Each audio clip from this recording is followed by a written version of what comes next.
Peace out there. Okay, a lot of cool stuff happening, obviously, in the news.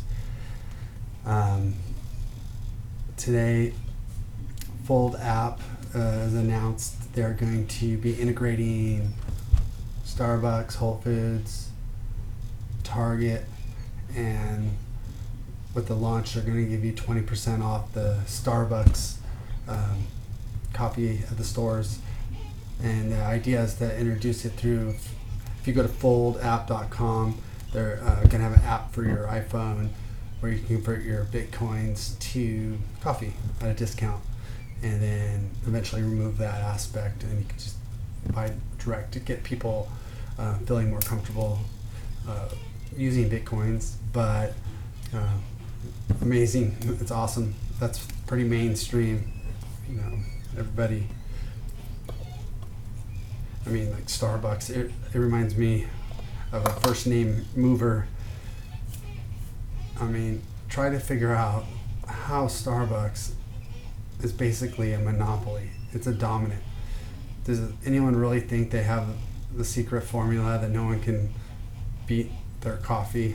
But it's just a great example of a powerhouse, much like Bitcoin. It doesn't even matter if someone comes out with a slightly better tasting coffee or whatnot. There's just no taking it down. Kind of like, there's usually a number two too. Starbucks kind of stands alone in that aspect, but usually you got Coke, Pepsi, you got Windows and Apple, and so on. But anyways, going back to basics, this is not for anyone who's been around, but I have not heard anybody talk about destructive or burn fees, which are very, very exciting. What a burn fee is, or a destructive fee, it's phase 2, and it will be introduced probably around $100 billion is my estimate. And how that works is phase 2 basically makes everything spam proof. And so let's say it costs 1 penny to send $10,000 across the world. It will be 5 cents, let's say, and 4 cents will be burn fees or destructive fees. And what's so clever and so cool is that it accelerates the value, because much like burning a dollar bill, if you will, or it takes it out of existence. So scarcity ramps up, and every time you hear of a spam, the problem with Bitcoin is it's so efficient and so cheap. You could just bounce money back and forth because you're bored, like a ping pong ball. You could just do it all day. But that's kind of helps introduce it to people to show how powerful it is. It's basically free to send $1 million across the globe. That's how powerful an invention it is. But in phase 2, right now we're dealing in Bitcoins, which is kind of crazy. Later we'll be dealing with bits. That's more realistic. And so we'll stay away from that. But long story short, what a burn fee is, it's the fee that's assessed. So if the fee is 5 cents, 4 cents gets destroyed, and therefore not only benefiting the miners, but benefiting every single person of the network, because in the end it won't be 21 million coins, it'll be 21 minus the fees, so making it that more scarce. And from a psychological point of view, every time you hear of a spam, you will know that there's that many less coins in the world, which makes them that much more scarce and valuable. Also, in the products going forward, as far as etch timestamp, your coins will be able to be flipped or converted into storage, and those are also majority burn fees. And so right now it's just transferring value.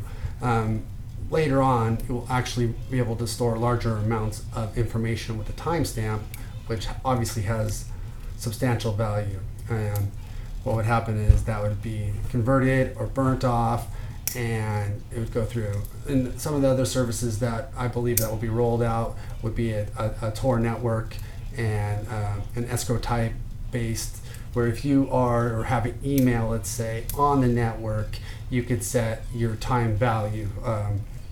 Let's say, for example, you slide it to 500 bits. So if someone wants to email me 500 bits, or sorry, email me, it's going to cost them 500 bits. And if it's a legit email, you basically say thank you and send it right back. If not, they go to me, but more than going to me, most of them would be burned, taken out of the circulation. So the whole idea is that the network always benefits and scammers always pay, because obviously they would have to pay the nickel, and if 4 cents gets burned, it makes the email, it makes the internet, it makes every time it gets hacked or spammed, it gets that much stronger. And that's what's so mind-boggling, that not only does it make it through the attacks, it actually grows stronger. It's almost like a sci-fi movie, and I can't wait to see what they roll out as far as the services. Like right now, it's just basically money, and once the adoption takes, then they can actually. Now, when I say that these services are on the Bitcoin network, I don't mean third party. I mean literally on the network. The amount of memory will be dispersed, I believe, through the whole network, and also with the Tor, and be coupled with Litecoin. I do believe Litecoin will be a huge player, and it will have a much more accelerated rate. And for the smaller type transactions, you would use the, let's say, for example, if you need to store 500 megs, Litecoin network, and the bigger, more larger files would probably be on the Bitcoin, and vice versa, because the two coupled together do some substantial things. Alone, obviously, they're great, but when you put them together, they really complement each other in a very symbiotic way, like we saw before with when you wash your Bitcoins, you need both of them. So anyways, one more definition for newbies. Until next